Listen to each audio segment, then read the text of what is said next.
Hello students, फिर से आपका स्वागत करते हैं एजुकेटेड एरा की वीडियोस में। यानी कि यहाँ पर मैं सूरज मालाकार आपको आज जो पढ़ाने वाला हूँ वो चैप्टर डिमांड चल रहा है, लॉ ऑफ डिमांड चल रहा है, मांग का सिद्धांत चल रहा है। और इस चैप्टर में मैं आपको आज सिखाऊंगा मोस्ट इंपॉर्टेंट टॉपिक जो अक्सर पूछा जाता है।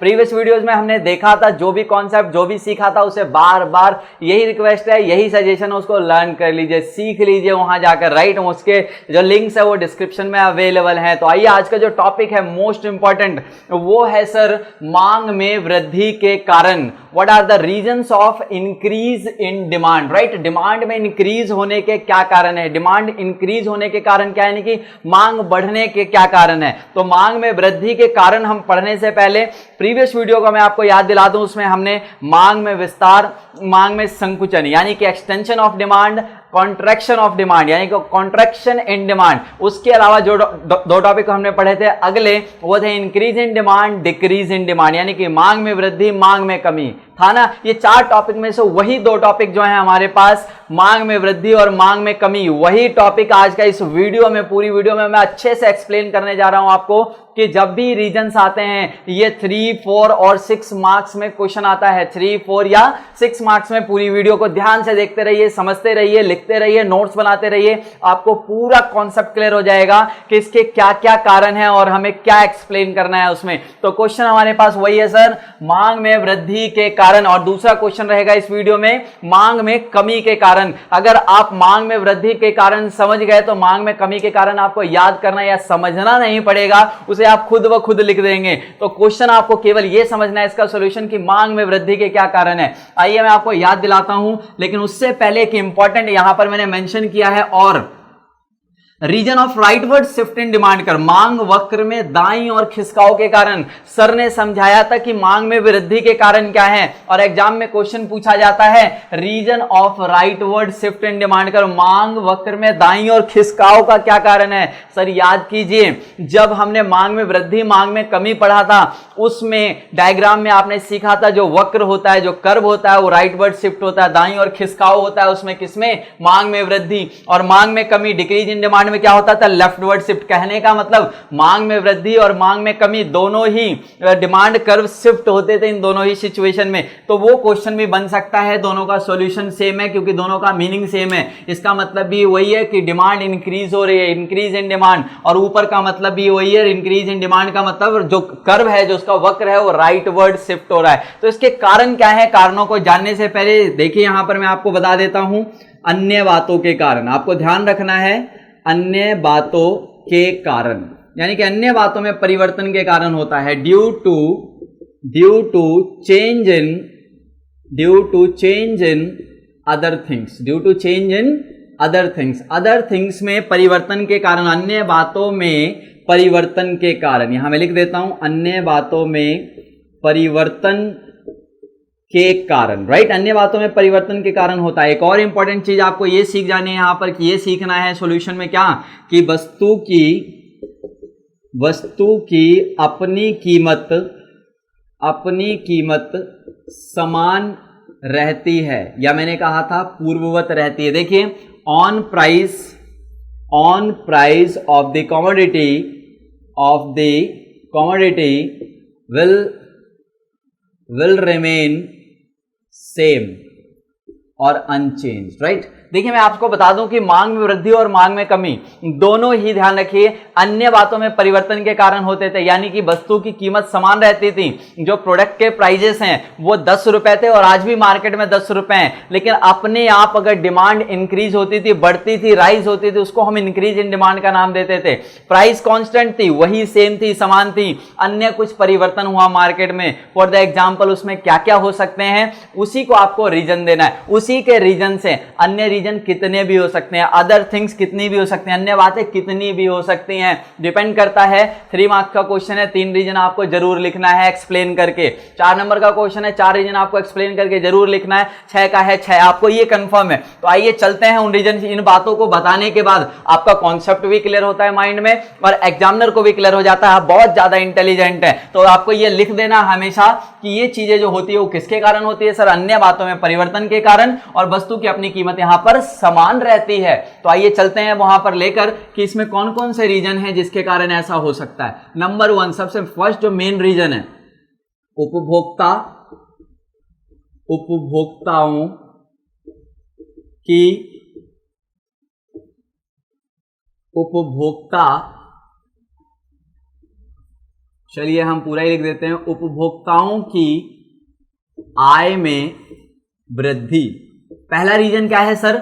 Due to increase in income of the consumers. अगर मार्केट में जो कंज्यूमर्स हैं किसी स्पेसिफिक प्रोडक्ट जिसके हम डिमांड की बात कर रहे हैं, मानकर चलिए मैं इस मार्कर की बात कर रहा हूं, इस मार्कर की यानी कि जो मार्कर है इसकी डिमांड की बात कर रहा हूं, तो इस स्पेसिफिक प्रोडक्ट की जो डिमांड है वो इंक्रीज हो जाएगी अगर उपभोक्ताओं की आय में वृद्धि हो जाए, यानी कि कंज्यूमर्स की इनकम इंक्रीज हो जाए। जो कंज्यूमर्स की इनकम है वो इंक्रीज कैसे सर? मान लीजिए कि एक कंज्यूमर पहले 5,000 रुपए उसकी सैलरी थी, अब उसकी सैलरी 8,000 रुपए हो गई है, तो गारंटीड है कि वो जो भी वस्तुएं खरीदता था उसका कंजप्शन अब वो ज्यादा करेगा, यानी कि कुछ ना कुछ क्वांटिटी वो इंक्रीज करेगा। इस तरीके से मार्केट में डिमांड बढ़ जाती है। ठीक है, तो उपभोक्ताओं की आय में यदि वृद्धि हो तो ध्यान रखिएगा, इस पॉइंट को एक्सप्लेन करना है, लिखना है due to increase in income of the consumers की इनकम अगर इंक्रीज होती है तो क्या होगा सर? डिमांड बढ़ जाएगी। कौन से डिमांड की बात कर रहे हैं ये भी ध्यान रखिएगा, ऑफ नॉर्मल गुड्स। किसकी बात कर रहे हैं सर? हम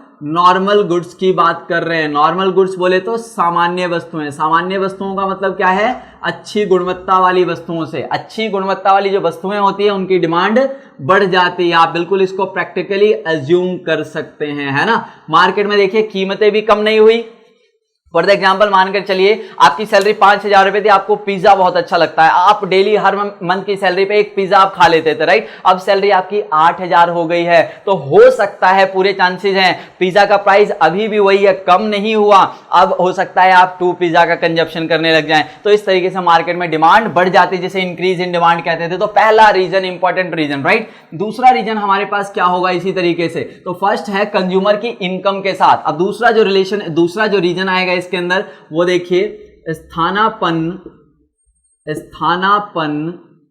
वस्तुओं की कीमतों में वृद्धि due to increase in price of substitute goods, right. Substitute goods की प्राइस में अगर प्राइस इंक्रीज हो जाए उनकी, तो उसके कारण भी किसी भी नॉर्मल गुड्स की डिमांड बढ़ जाती है। सर कैसे? एग्जांपल समझिए इसके अंदर, स्थानापन्न वस्तुएं यानी कि सब्स्टिट्यूट गुड्स में कैसे होता है। मानकर चलिए चाय और कॉफी, आपको पता है चाय और कॉफी दो सब्स्टिट्यूट है, राइट। सब्स्टिट्यूट, माजा और फ्रूटी दो सब्स्टिट्यूट है, राइट। सेम चीजें हैं ऑलमोस्ट। तो देखिए यहां पर क्या होता है, एक वस्तु की अगर कीमत बढ़ जाए तो दूसरे की जो डिमांड होती है वो बढ़ जाती है। फॉर द एग्जांपल मानकर चलिए मार्केट में अगर फ्रूटी के प्राइसेस बढ़ने लग गए, फ्रूटी लोगों को महंगी लगने लग जाएगी, उसके जगह पर लोग किसको ज्यादा खरीद कर लेकर आएंगे? माजा, क्योंकि दोनों का टेस्ट ऑलमोस्ट सेम है, राइट। हम यहां पर उन लोगों की बात नहीं कर रहे जिनको बहुत ही ज्यादा एकदम आदत है, जिनको चाहिए माजा ही चाहिए किसी भी कीमत पे, जिनको फ्रूटी ही चाहिए किसी कीमत पे।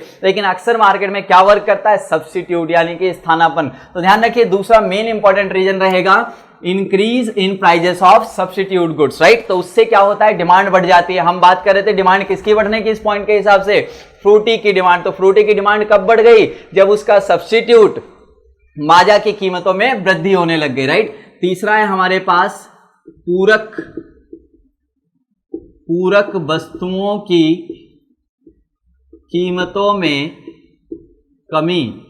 पूरक वस्तुओं की कीमतों में कमी due to decrease in price of complementary goods. अगर कॉम्प्लीमेंट्री गुड्स के प्राइजेस कम हो जाएं, कॉम्प्लीमेंट्री गुड्स के प्राइजेस कम होने से जिस प्रोडक्ट के हम डिमांड की बात करें उसकी डिमांड बढ़ जाती है। लेट द एग्जांपल, कॉम्प्लीमेंट्री का एक एग्जांपल मानकर चलते हैं जो एक साथ यूज होते हैं। कॉम्प्लीमेंट्री क्या होती हैं? जो एक साथ यूज होती हैं। फॉर द एग्जांपल आप मान सकते हैं इसमें ब्रेड और मक्खन मान सकते हैं, राइट। इसके बाद आप लोग जो है मोबाइल और सिम का कनेक्शन मान सकते हैं, राइट। सिम और आप इंटरनेट का कनेक्शन मान सकते हैं। इस तरीके से जो है डिमांड जो है डिपेंड करती है कॉम्प्लीमेंट्री गुड्स के ऊपर भी। अब कॉम्प्लीमेंट्री गुड्स में आइए हम लोग लेकर चलते हैं, मानकर चलते हैं कि 2 कॉम्प्लीमेंट्स हम लोग एग्जांपल ले लेते हैं यहां पर जो एक साथ यूज होती है, हमेशा जनरली एक साथ यूज किए जाते हैं। वो आप सिंपली यूज कर सकते हो। मोबाइल और सिम चलिए यूज कर लेते हैं। अब मोबाइल और सिम में देखिए क्या लिखा है मैंने, पूरक वस्तुओं की कीमतों में कमी। अगर कॉम्प्लीमेंट्री गुड्स की प्राइस कम हो जाए तो वहां पर डिमांड बढ़ जाती है, जिस प्रोडक्ट की हम बात कर रहे हैं। फॉर एग्जांपल हम मोबाइल की बात करें, मोबाइल के डिमांड में बढ़ने की बात हो रही है, मोबाइल की बात हो रही है, उसका कॉम्प्लीमेंट्री कौन है सर, सिम।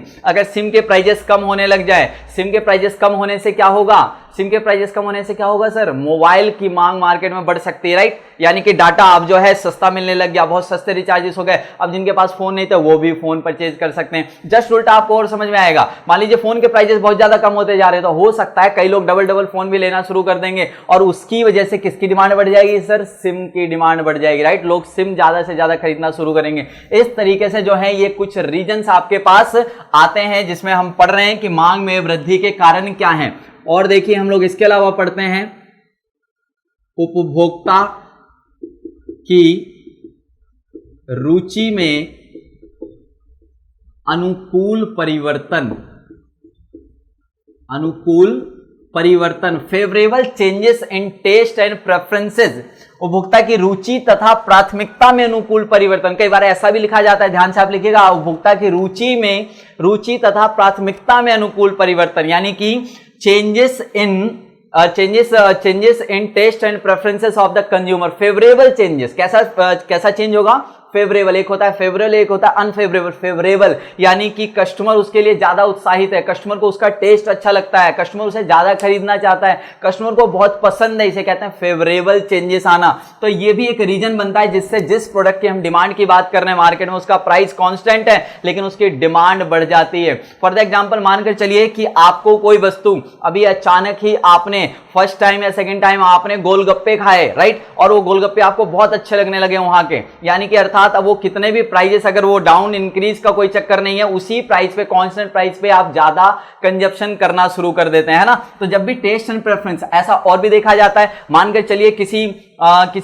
सुपरस्टार है, किसी स्टार ने, मान लीजिए बॉलीवुड स्टार ने आपके टीवी पर बहुत अच्छा ऐड कर दिया किसी प्रोडक्ट का।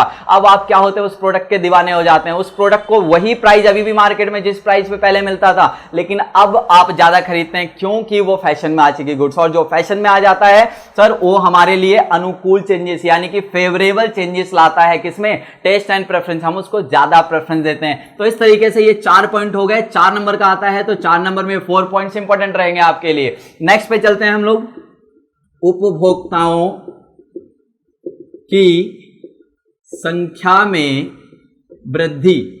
उपभोक्ताओं की संख्या में वृद्धि, to increase in number of consumers. अगर मार्केट में कंज्यूम करने वाले जितने उपभोक्ता है उनकी जनसंख्या बढ़ जाए, उनकी संख्या बढ़ जाए। देखिए किसी पर्टिकुलर प्लेस पे किसी गुड्स के लिए अगर कंज्यूमर्स के नंबर्स बढ़ जाएंगे तो वहां पर उस वस्तु की मांग बढ़ जाएगी। फॉर द एग्जांपल मानकर चलिए, कई बार क्या होता है कि कई क्षेत्रों में बाढ़ आ जाती है। अब बाढ़ आने से होता क्या है कि वहां की जो संख्या है, जनसंख्या कुछ समय के लिए दूसरी जगह मूव हो जाती है। अब वहां का जो भी स्थानीय प्रोडक्ट होगा, जो भी फेमस गुड्स होगा वहां का, जनरली उसका कंजप्शन बढ़ जाता है ना, जबकि प्राइजेस उसके वहीं के वहीं है। यहां से जब पब्लिक यहां से मुंबई मूव करती है तो जनरली आपने सुना होगा बड़ा पाव वहां का बड़ा ही फेमस प्रोडक्ट है, क्या हुआ, उसी प्राइस पे उसकी डिमांड बढ़ जाती है। That is the example of उपभोक्ताओं की संख्या में वृद्धि, है ना। नंबर ऑफ कंज्यूमर्स इंक्रीज हो जाएंगे तो सर क्या होगा, जिस प्रोडक्ट की हम डिमांड की बात कर रहे हैं उसकी डिमांड भी इंक्रीज हो जाती है, राइट। इसके साथ ही और हम कौन सा पॉइंट इसमें लेने वाले हैं, 6 पॉइंट, जो आपके 6 नंबर तक पहुंचने के लिए मोस्ट इंपॉर्टेंट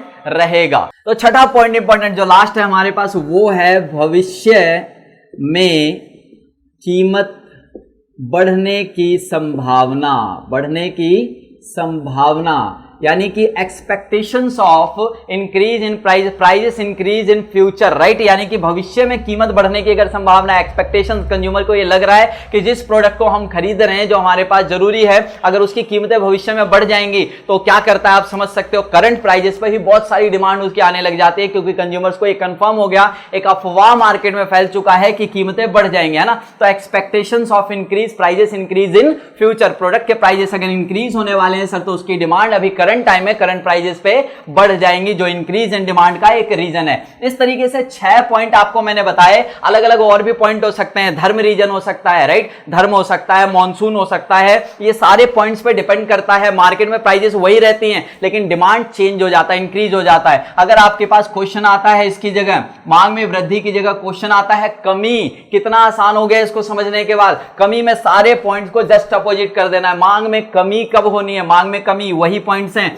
ये पॉइंट तो वही लिखना है। अन्य बातों में परिवर्तन के कारण वस्तु की अपनी कीमत समान रहती है। अब कमी किस लिए होती है सर? अन्य बातों में क्या चेंज होता है? उपभोक्ता की आय में वृद्धि की जगह क्या हो जाएगा? कमी हो जाएगा, राइट, यानी कि decrease in price of, decrease in income of the consumers. दूसरा क्या है? स्थानापन्न वस्तुओं की कीमतों में वृद्धि, क्या हो जाएगा सर? कमी, यानी कि सब्स्टिट्यूट गुड्स के प्राइजेस कम हो जाएंगे तो मांग में कमी आती है। सेम एज कॉम्प्लीमेंट्री गुड्स के लिए, पूरक वस्तुओं के लिए कमी की जगह क्या आ जाना है सर? वहां पर वृद्धि आ जाना है। उपभोक्ता की रुचि में अनुकूल परिवर्तन की जगह क्या आएगा?